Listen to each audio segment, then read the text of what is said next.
Alexandra E. Knight. Episode 1, The Dogman at the Tree Line. Cold open. Jenny's phone recorded for 7 seconds. That was all. 7 seconds of shaking trees, broken breath, and Evelyn whispering, "Don't move," even though every instinct in her body was telling her to run. At first, there was nothing clear on the screen. Just branches. Dusk light. The trail behind them. Then the camera jerked, and for one frozen moment, something appeared between the trees. Not a bear. Not a deer. Not a man. It stood upright at the edge of the path, too tall and too still, its shoulders hunched forward and its head angled toward them like it had been watching for a long time. Later, people would tell Evelyn and Jenny that fear changes what you see. They would say shadows stretch at sunset. They would say the preserve had bears, bobcats, deer, raccoons, and nothing else large enough to frighten 2 experienced hikers. But Evelyn knew what she heard before she saw it. The heavy steps in the brush. The snapping twigs. The slow movement that followed them no matter how many times the trail turned.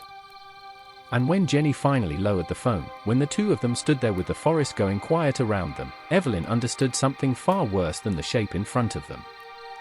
It was not alone. Main story. Evelyn Marsh did not scare easily in the woods. That mattered, because people would ask later. They would ask if she and Jenny were new to hiking.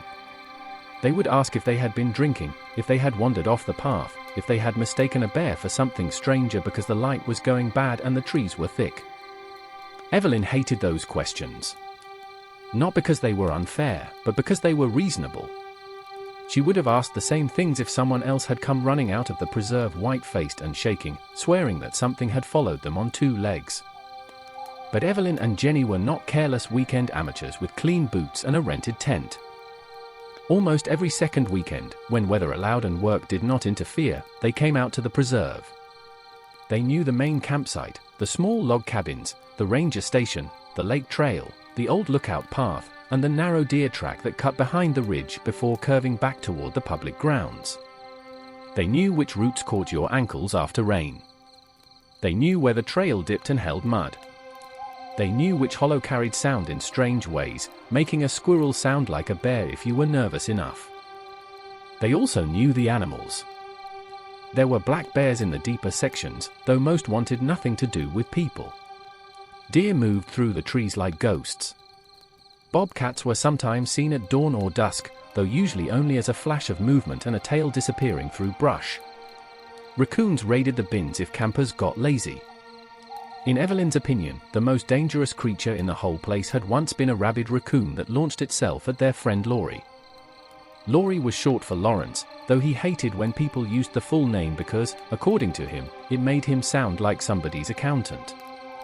He had joined them for one camping weekend 2 summers earlier, full of confidence and cheap trail mix, and by sunset on the first day he had been chased around a picnic table by a raccoon with murder in its eyes. Jenny had laughed so hard she fell off a log. Laurie never set foot in the preserve again. He still thinks every raccoon in the county is plotting against him, Jenny said that evening, lifting her phone to film the trail ahead. Evelyn smiled, but only a little. The sun was low enough now that the light came sideways through the trees. Everything had turned golden green and strangely thin, like the woods were made of glass and shadow. The air smelled of pine, damp leaves, and the last warmth of the day. Somewhere in the distance, a bird called once, then stopped. Jenny loved this hour. She said the forest looked expensive at sunset, like a nature documentary without the voiceover. That was why she had her phone out. She filmed the ferns along the path, the rough bark on the trees, a cluster of mushrooms at the base of a rotting stump, and Evelyn walking ahead with one hand on the strap of her pack. "Look moody," Jenny said. "I am moody. That's the problem." "No, you are woodland mysterious." "Big difference." Evelyn gave her a look over her shoulder. "That better not be going online." "Relax. Nobody follows me except my cousin, 3 co-workers, and probably one bot trying to sell sunglasses."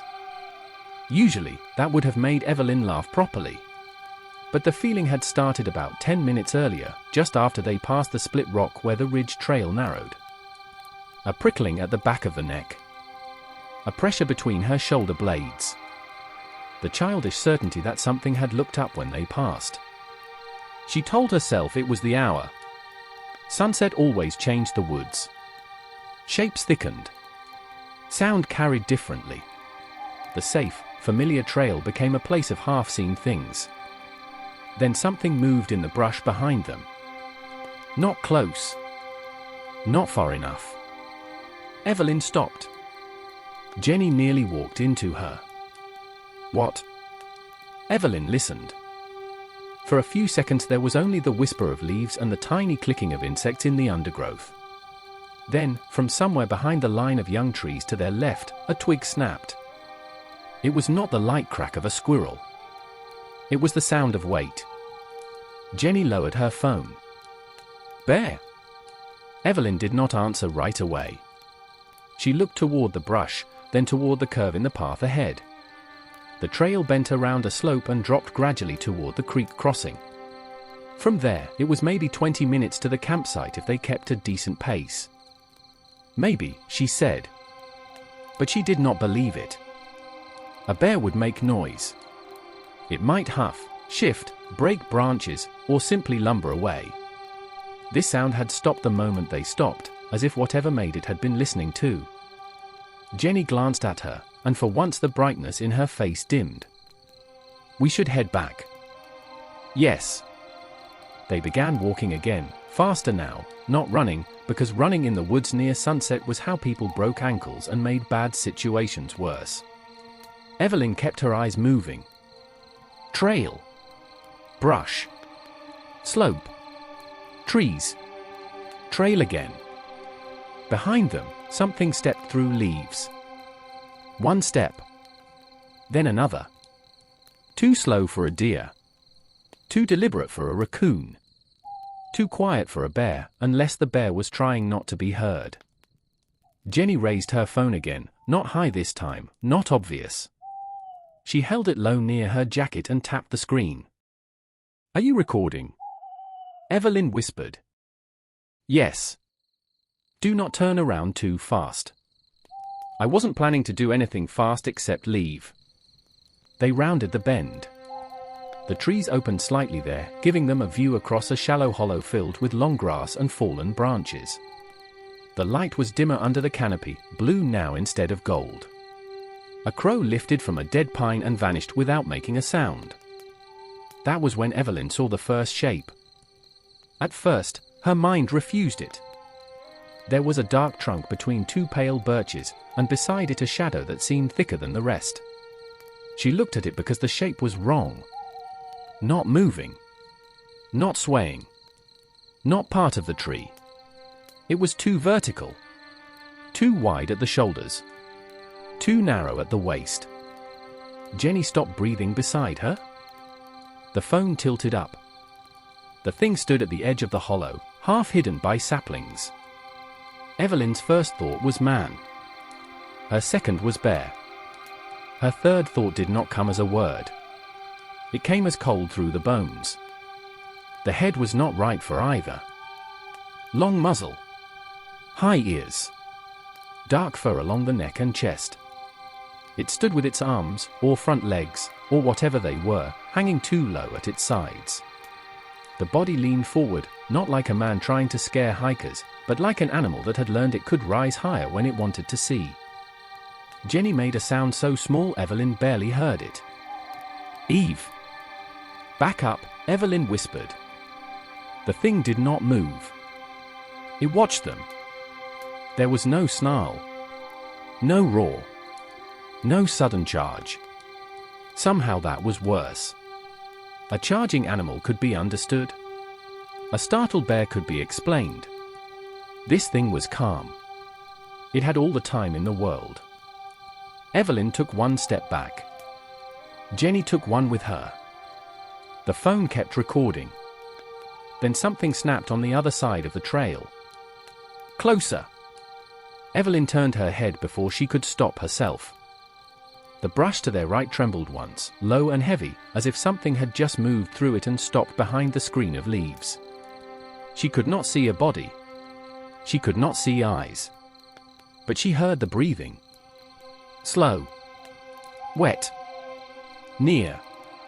The thing across the hollow still watched them. Evelyn understood then. Not clearly. Not in a neat thought. She understood in the old animal part of herself that knew when a path had been cut off. One in front. One to the side.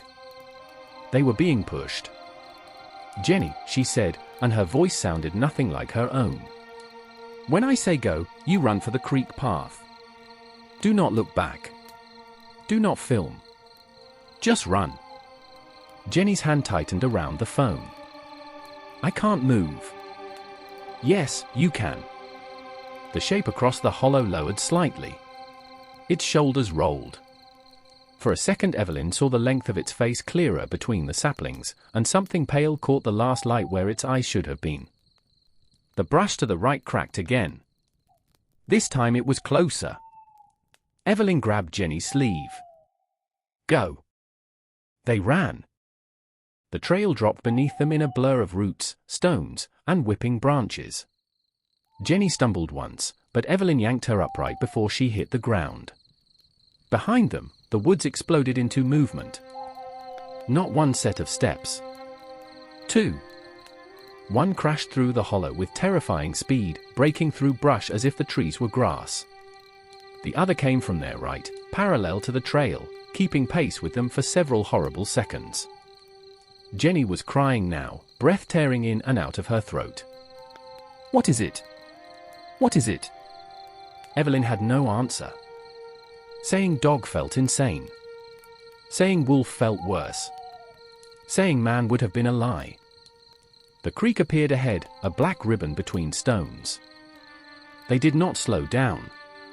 Evelyn splashed through first, water soaking her boots and shocking cold through her socks. Jenny followed, nearly falling again. Behind them, something hit the opposite bank hard enough to shake loose dirt into the water. Evelyn turned for half a second. She wished she had not. One of them stood on the bank above the creek, hunched forward, its head low between its shoulders. It was larger than any dog Evelyn had ever seen. Taller than any man should be in that shape. For one impossible moment, it looked less like an animal chasing prey and more like something deciding whether the game was worth continuing. Then, farther back in the trees, the second one gave a sound that was not quite a howl and not quite a scream. Jenny sobbed. Evelyn ran harder. The campsite lights appeared through the trees like stars fallen to earth. Cabins. Cars. The gravel lane. The ranger office with its porch lamp glowing yellow. Human things. Real things. The sound of people talking near a fire pit reached them, and only then did Evelyn realize she had been making a terrible ragged noise with every breath. They burst from the trail so violently that a man carrying a cooler dropped it in the gravel. Jenny fell to her knees near the first cabin and threw up. Evelyn tried to speak, but the words came out broken. Trail. Something on the trail. Two of them. A ranger came running from the office. Someone wrapped a blanket around Jenny's shoulders. Someone else kept asking if they had seen a bear. Evelyn wanted to say yes. A bear would have been easier. Jenny sat on the gravel with her phone clenched in both hands, the screen still glowing. Her thumb trembled as she opened the video. The first part was useless. Their feet. The trail. Blurred trees. Their breathing. Evelyn's voice whispering, "Don't move." Then came the frame. It was only there for a moment. A dark shape between pale trees. Upright. Watching. The ranger took the phone and stared at it for a long time. Then he played it again. Then again. His face changed, not into belief exactly, but into something quieter. "Could be shadow," he said. Nobody answered. Out beyond the light, the wood stood black and still. No crashing. No howling. No impossible shape stepping from the trees. Just darkness. That was almost worse. By midnight, the official explanation was a bear. Maybe 2 bears. Maybe 1 bear and 1 frightened imagination. The preserve closed the ridge trail for inspection the next morning. Rangers found broken brush near the hollow, deep impressions in the mud by the creek, and 1 long smear where something heavy had slid down the bank. They did not tell Evelyn what they thought had made it. She did not ask. Jenny sent the video to Laurie 2 days later, mostly because neither of them could stand being the only ones who had seen it. He called back in less than a minute. "That is not a raccoon," he said. It was the first time Evelyn laughed after the incident. It was not a happy laugh. Not really. It came out thin and shaky, and then it broke apart into tears she had been holding in since the trail. Jenny did not go camping the next weekend. Neither did Evelyn. For weeks, Evelyn dreamed of the hollow. Of the dark figure beside the birches. Of the second set of steps moving through the brush where she could not see it. The worst dreams were not the ones where the creature chased her. The worst were the ones where it simply stood there, watching, patient as stone.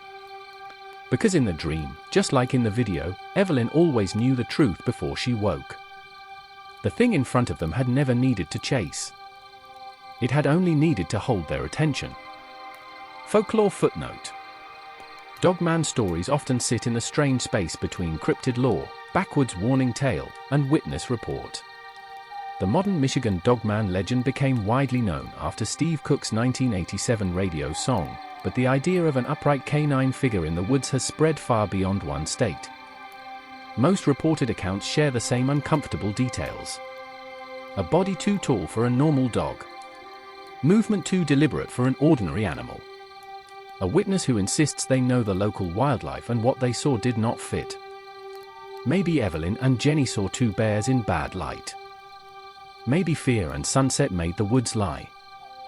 Or maybe some parts of the forest are only protected because something older already claimed them.